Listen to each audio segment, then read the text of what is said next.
जय हिंद guys, welcome back to military info channel. जैसे कि मैंने बोला था कि सिविल गेजेटेड अफसर और आर्मी के रैंक्स कौन सीनियर है कौन जूनियर है, इसके ऊपर वीडियो लेके आऊँगा। इसके रिगार्डिंग आज का ये वीडियो है। आज जो है पूरा काला सच सिविल गेजेटेड अफसर का रखेंगे सामने। अगर आप सिविल गेजेटेड अफसर हैं, इस वीडियो को देख रहे हैं, प्लीज़ क्वाइट कर जाइए, क्योंकि शायद आपको अच्छा ना लगे। आपको नहीं बोला, आप तो हमारे भारत के नागरिक जो कि एक एक पैसे के हिसाब रखता है। आपके जेब से ये सिविल गेजेटेड अफसर कैसे पैसा लेते हैं वो बताऊंगा कि कैसे एक सिविल गेजेटेड अफसर अपने आप को एक नायक रैंक से बढ़ाकर एक लेफ्टिनेंट रैंक तक पहुंचा दिया है। उसके लिए उसने जेसीओ रैंक, एनसीओ रैंक को डाउनग्रेडेशन किया है। आज इस वीडियो में पहली बार मैं बताऊंगा एनसीओ रैंक का रैंक स्टेटस भी क्या है। हमारा ना इसमें 12 साल का रिसर्च है। अगर आप बोलेंगे कि 12 सेकंड में इस पूरे कहानी ख़त्म कर दो, नहीं हो सकता। पहले ही वीडियो में बता दिया था। पहली बार जो गेजेटेड स्टेटस का काला सच सामने आया वो है 2014 में आरटीआई के माध्यम से आया था। आरटीआई के माध्यम से ये स्पष्ट कर दिया गया था सरकार के द्वारा कि गेजेटेड रैंक को परिभाषित नहीं किया गया है। जो सरकार ने माना कि गेजेटेड रैंक का डेफिनेशन नहीं है, उस पे जाने से पहले हमको कुछ बुनियादी चीज़ समझना होगा। जैसे कि गवर्नमेंट चलाने के लिए जो आदेश पारित होता है वो राष्ट्रपति के नाम से पारित होता है।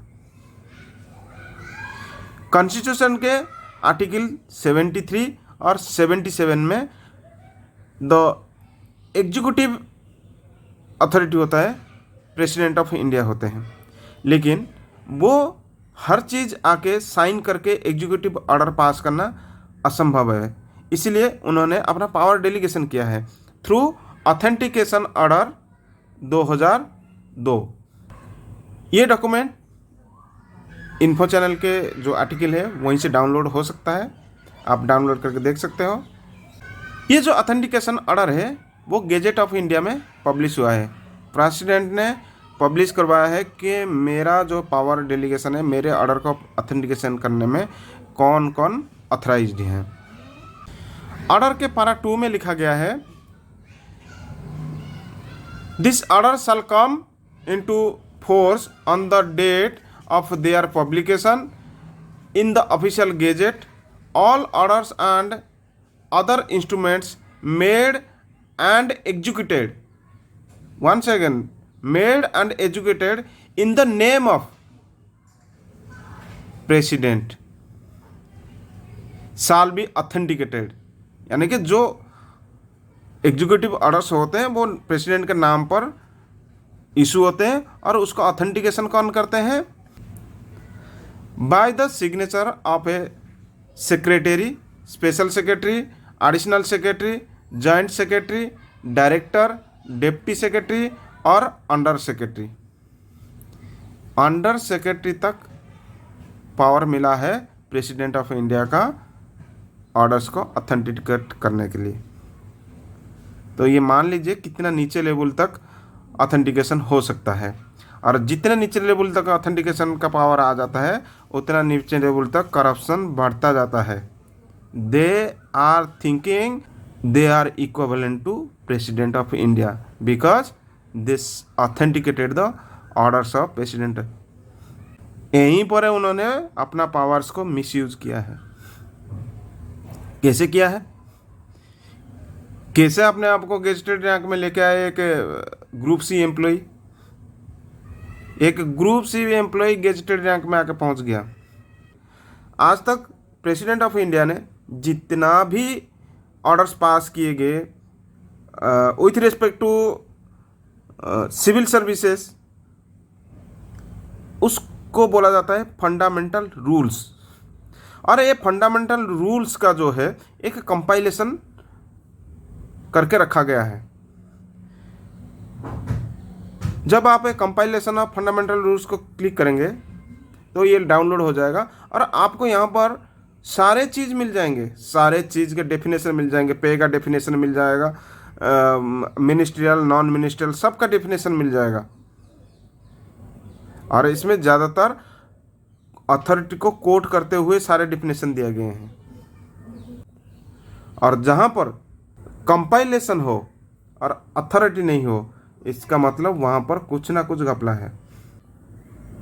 ये फंडामेंटल रूल्स को छोड़कर भी और एक कंपाइलेशन निकला हुआ है जिसको डीओपीटी ने खुद पब्लिश किया है, DOPT handbook for personnel officer 2013। और इसी हैंडबुक में ही सब कुछ गड़बड़ किया गया है, बेसिकली गेजेटेड स्टेटस के ऊपर। चलिए देखते हैं ये DOPT handbook for personnel officer 2013 है क्या चीज़। Handbook for personnel officer 2013 publish by government of India. भाई साहब, ये गवर्नमेंट ऑफ इंडिया नहीं पब्लिश किया। गवर्नमेंट ऑफ इंडिया का कोई भी चीज़ पब्लिकेशन होता है तो वो गेजेट ऑफ इंडिया में होता है। ये हैंडबुक अपने डिपार्टमेंट के लिए खुद बना दिए। बनाया किसने? Joint secretary. जॉइंट सेक्रेटरी के पास पावर है प्रेसिडेंट का ऑर्डर को ऑथेंटिकेशन करने के लिए। ऊपर से आरटीआई का लोगो लगा दिया। यानी भरपूर कोशिश किया गया कि ये हैंडबुक जो है ऑथेंटिकेटेड है और हैंडबुक के अंदर जो मटेरियल्स हैं वो भी ऑथेंटिकेटेड है। लेकिन इसी में ही इसका ऑन ऑथेंटिकेशन का अथॉरिटी लिखा गया है। इसी डॉक्यूमेंट में आगे लिखा गया, additional list of acts and rules relevant to personal officers is given separately at the end. यानी कि कोई भी चीज़ इसके अंदर लिखा गया है उसके लास्ट में उसका अथॉरिटी लिखा गया है। The handbook does not cover the subject in detail. ये डिटेल में सब्जेक्ट नहीं है। The relevant rules and acts में बी रेफर्ड। क्लियर कर दिया कि इसमें पूरा नहीं लिखा गया है, रिलीवेंट एक्ट्स एंड रूल्स देखना है। मिस इंटरप्रिटेशन हो सकता है इसके अंदर। और सबसे बड़ी बात लिखा कि relevant acts and rules separately at the end. यानी कि हर चीज़ के नीचे लिखा गया है कि कहाँ पर ये मिलेगा, कहाँ से अथॉरिटी आया है।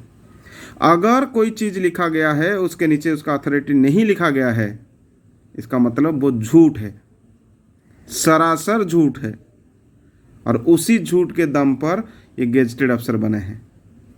जब इस डॉक्यूमेंट में मिनिस्ट्रियल एंड नॉन मिनिस्ट्रियल का डेफिनेशन लिखा गया तो उसका अथॉरिटी पहले कोट किया गया। यानी कि फंडामेंटल रूल 9 सब रूल 17 में मिनिस्ट्रियल और नॉन मिनिस्ट्रियल का डेफिनेशन लिखा गया है। तो मिनिस्ट्रियल किसे बोले जाते हैं? अगर ऐसे जनरल बोला जाए तो राजा रजोड़े में जो मिनिस्टर्स थे उनको मिनिस्ट्रियल बोला जाता है, जो मिनिस्टर नहीं थे वो उनको नॉन मिनिस्ट्रियल बोला जाता था। यानी कि मंत्रणाकारी, जो मंत्रणाकारी रहते थे वो मंत्रणाकारी, जो मंत्रणा ना करके सेना मेना में रहते थे उनको नॉन मिनिस्ट्रियल बोला जाता था। एग्जैक्टली आज के दिन में वही चल रहा है। इस डेफिनेशन में बोला जाता है, ministerial servant means A government servant of A subordinate office whose duty is entirely clerical। Matter clear है? जो मिनिस्ट्रियल में आएंगे उनका एंटायर ड्यूटी क्लरिकल होगा। क्लर्क होंगे तभी मिनिस्ट्रियल पोस्ट में आएंगे। तो ये क्लर्क कैटेगरी में कौन आते हैं? Those members in group B services whose duty as clerical. यहाँ तक कि joint secretary should be classified as clerical. फिर से बोल रहा हूँ, क्लर्क एक पत्राचार करने के माध्यम है।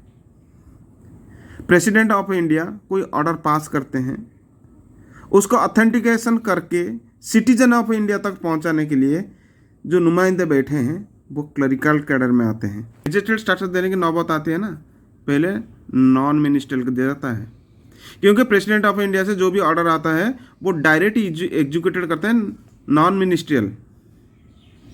मिनिस्ट्रियल तो ओनली पत्राचार करने के लिए बैठते हैं कि ले लो ये काम कर लो, काम तो नॉन मिनिस्ट्रियल स्टाफ करता है।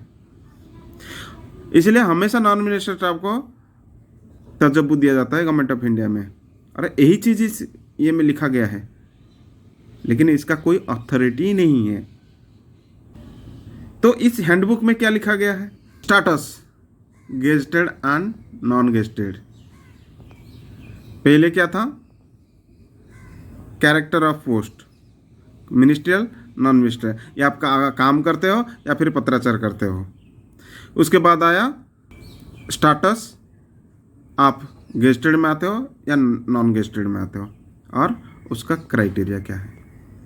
और सबसे बड़ी गलती यहीं पर हुआ है कि यहाँ पर रूल्स नहीं लिखा गया किस रूल के तहत ये किया जा रहा है, जबकि यहाँ पर लिखा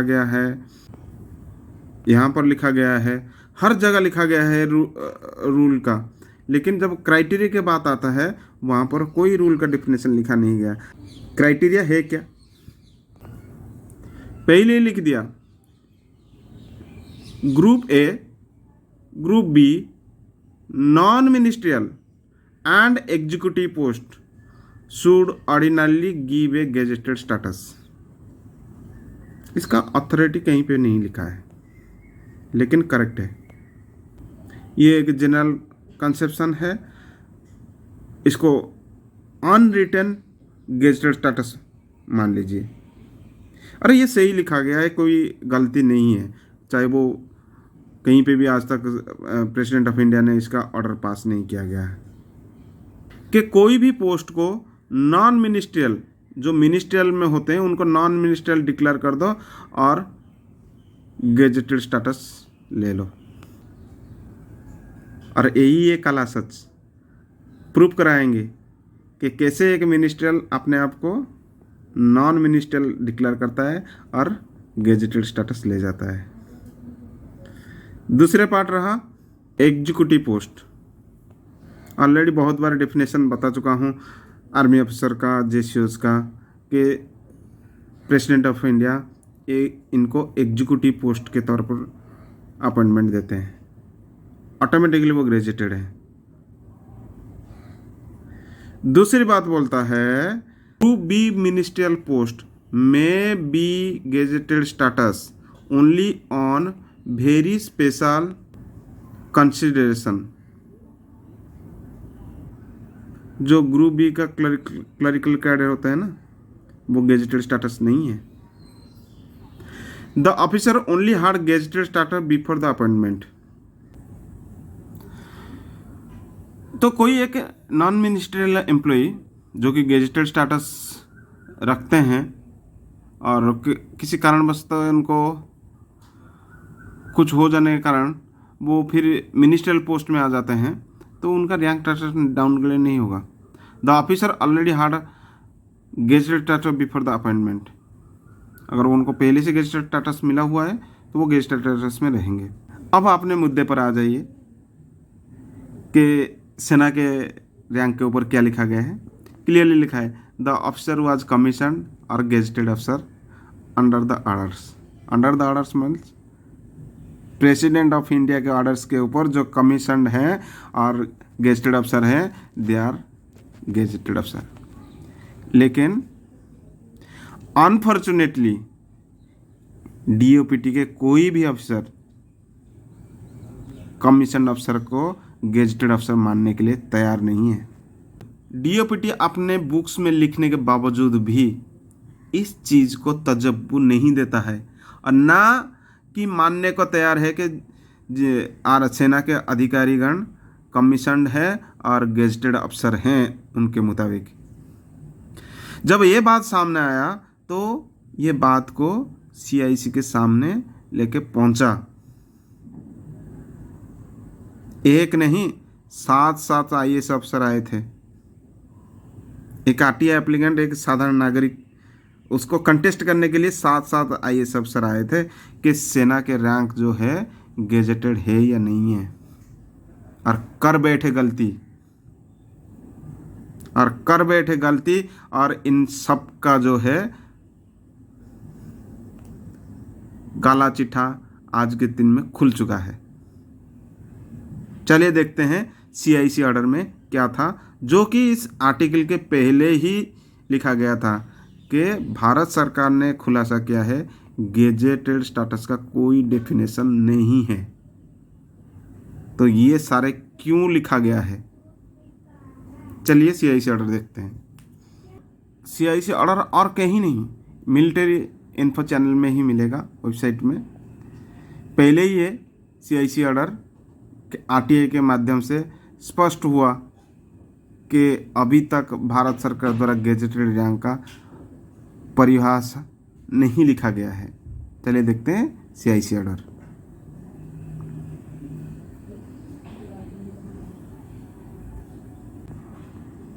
ये केस 21 मार्च 2014 को हियरिंग हुआ था, जिसमें कि 7 IAS अधिकारी आके कंटेस्ट किए थे,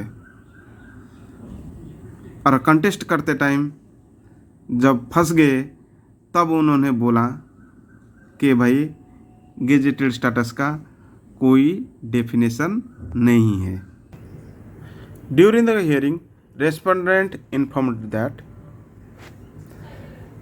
there is no order issued by the DOPT providing information regarding description of the various gazetted and non-gazetted Group B post।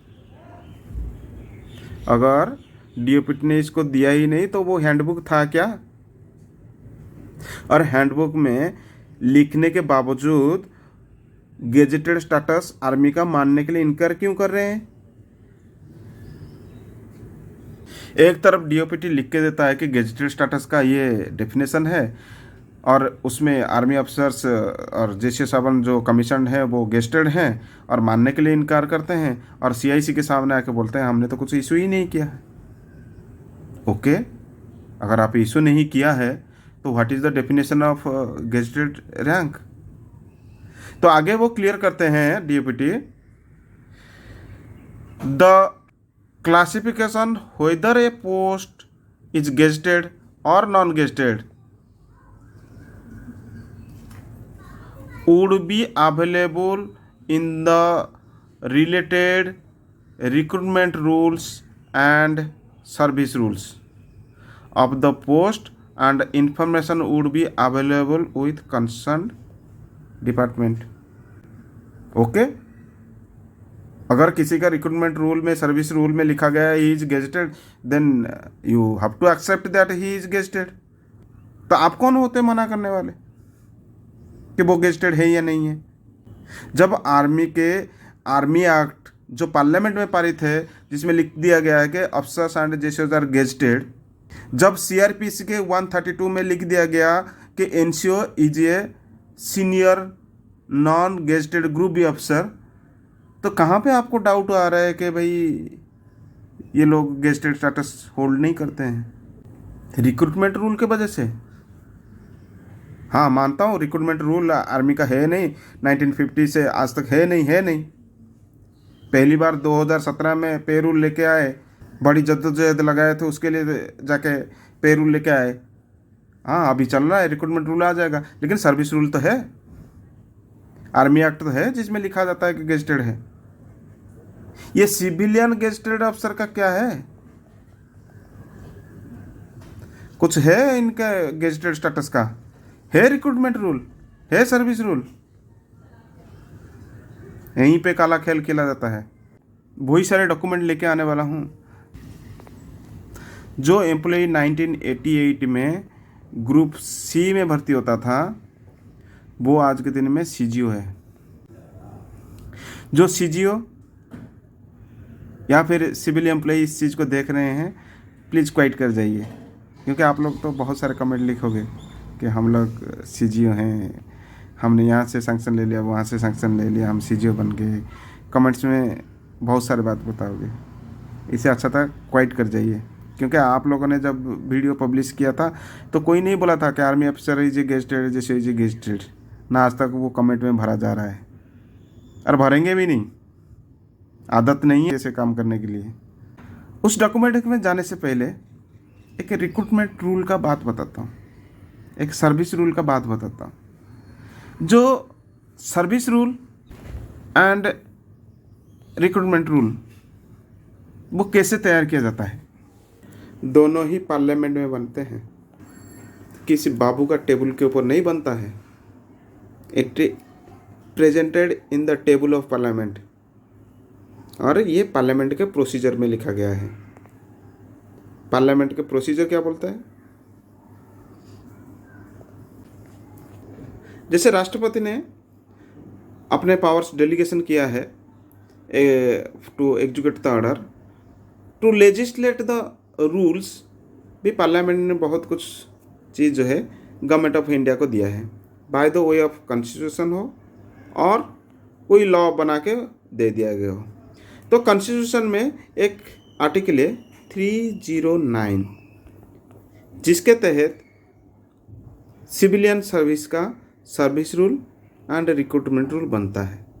लेकिन राष्ट्रपति एग्जीक्यूटिव पावर पास करने के बाद उसका एग्जीक्यूट हुआ नहीं हुआ, कैसे हुआ, उसका रिपोर्ट नहीं लेते हैं।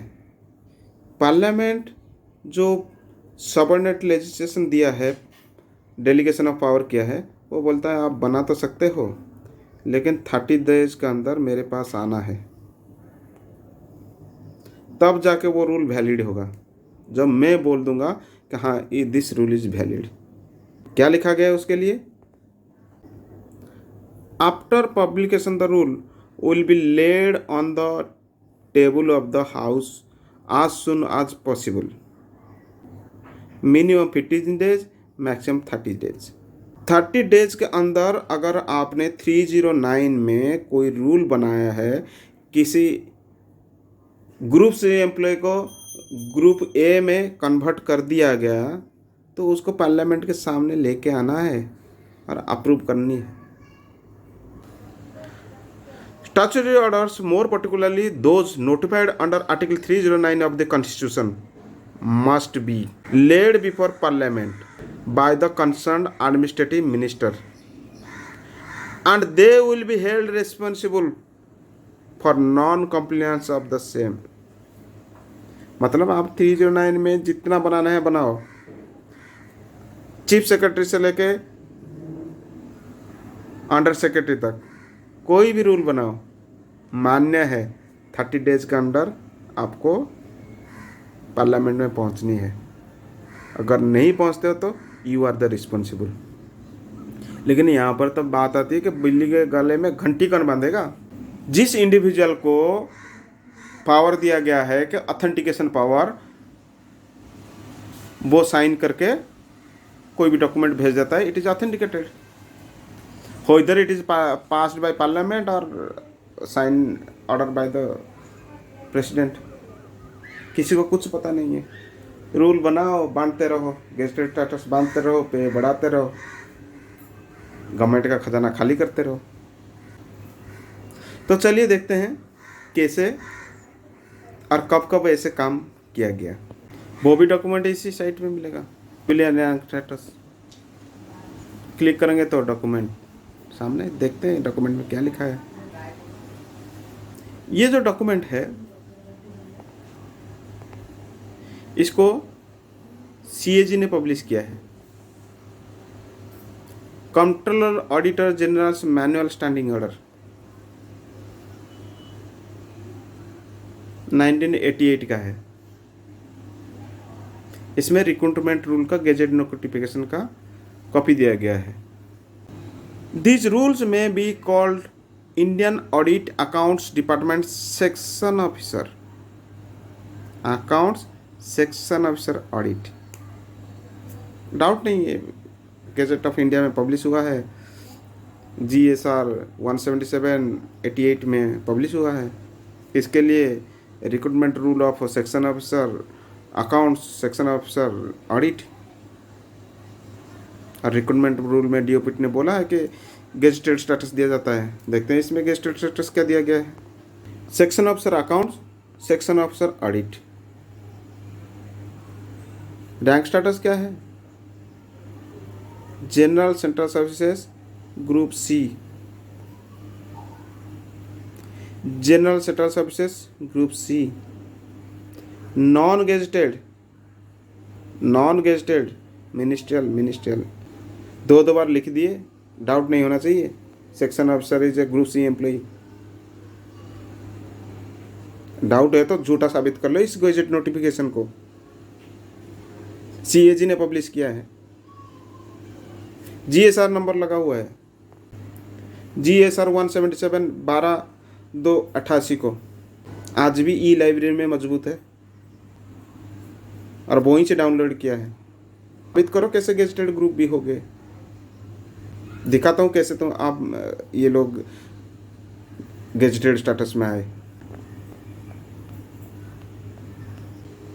2015 सीडीए न्यू दिल्ली। क्या लगते हैं?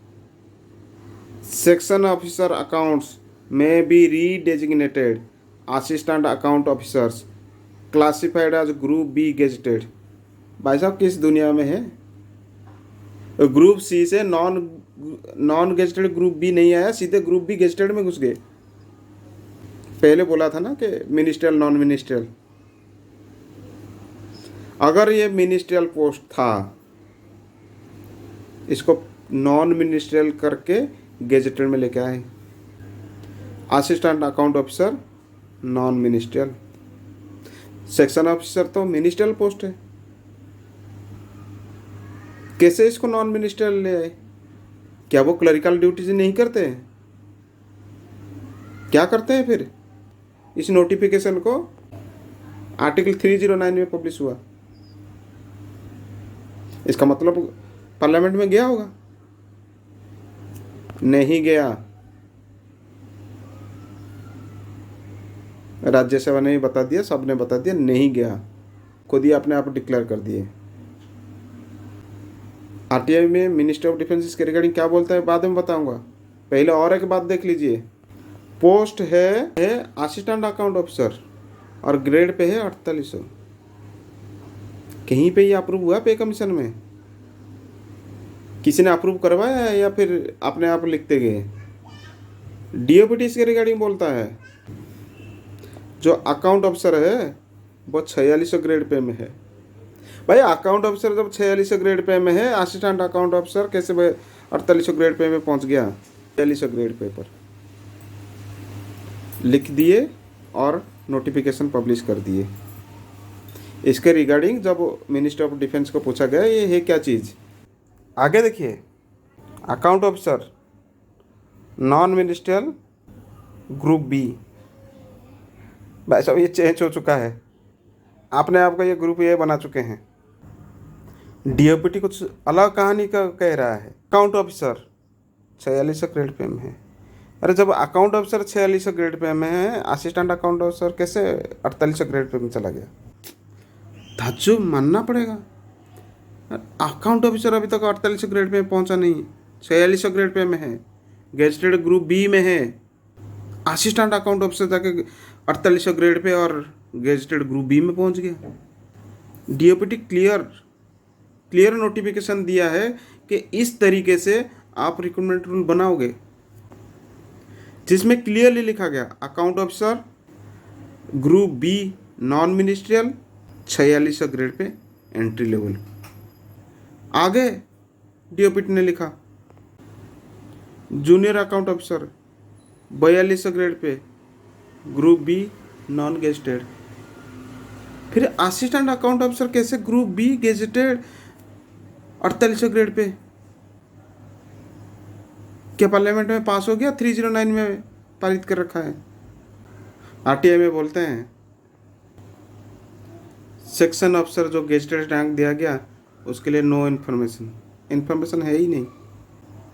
इनको नॉन मिनिस्ट्रियल में ले आया एक क्लर्क से, एग्जीक्यूटिव वर्क दे दिया गया उनको, उसके रिगार्डिंग नो इन्फॉर्मेशन। जब इस सेक्शन अफसर को आपने गेजेटेड रैंक दे दिया जो कि पहले नायक के बराबर भी नहीं थे, तो नायक तो अपने आप डाउनग्रेडेशन हो गया और इसका अथॉरिटी नहीं है। रैंक स्टेटस में कुछ भी नहीं है, पेमेंट में तो कहाँ से कहाँ पहुँच गए। इसीलिए तो बोलता हूँ कि 1,00,000 करोड़ जो है इन्होंने घपला किया है, उससे ज़्यादा है। जो केस की अभी भी उड़ीसा हाई कोर्ट में सब जुडिस है। प्रूव कर सकते तो आओ लड़ो उड़ीसा हाई कोर्ट में, क्या हम गेजेटेड हैं। आगे जब केस बढ़ता गया, ये आगे चलता गया, 2017 में पार्लियामेंट में उठा, what is the rank status of army navy air force, बोल देगा equal to civilian.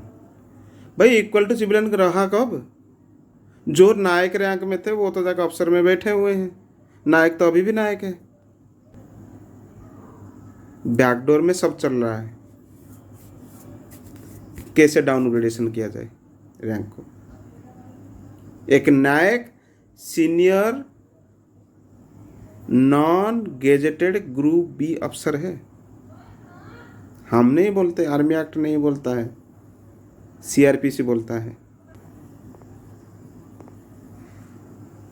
CrPC chapter 10 section 132 clause 3 sub clause 2, officer in relation to the armed forces means a person commissioned, gazetted and includes junior commissioned officers, a warrant officer, a petty officer, a non-commissioned officer and a non-gazetted officer। ये non gazetted अफसर जो है seniority से non commission अफसर के बाद में आता है। एक जो नायक होता है फौज का, he is a non commission अफसर। तो नायक जो है सीनियर नॉन गेजेटेड अफसर है। इसका जो मिनिमम पे है 4200 है, लेकिन नायक को ग्रेड पे को 2400 में रख दिया गया। चल रहा है केस इसके ऊपर। सेना का नायक इसी कंट्री का सिटीजन ऑफ इंडिया है। अगर तुम्हें सीआरपीसी लागू है, नायक को भी सीआरपीसी लागू है। तुम्हें गेजेटेड स्टेटस लागू है तो नायक को भी गेजेटेड स्टेटस लागू है। बेशक तुम लोग आर्मी एक्ट के में अंदर नहीं आते हो, क्रिमिनल प्रोसीजर कोड में तुम्हारा रैंक स्टेटस ढूंढा जाता है और उस रैंक स्टेटस में एक एनसीओ जो है ये नॉन गेजेटेड ग्रुप बी अफसर से सीनियर है और जो सेक्शन अफसर है वो ग्रुप सी एम्प्लॉई है। अपने आप को कहाँ बैठा दिया है, कैसे बैठा दिया है, पूरा एक्सप्लेन कर चुका हूँ और समझाने का कुछ नहीं है। रैंक स्टेटस में सब समझा दिया, रैंक स्टेटस क्या है।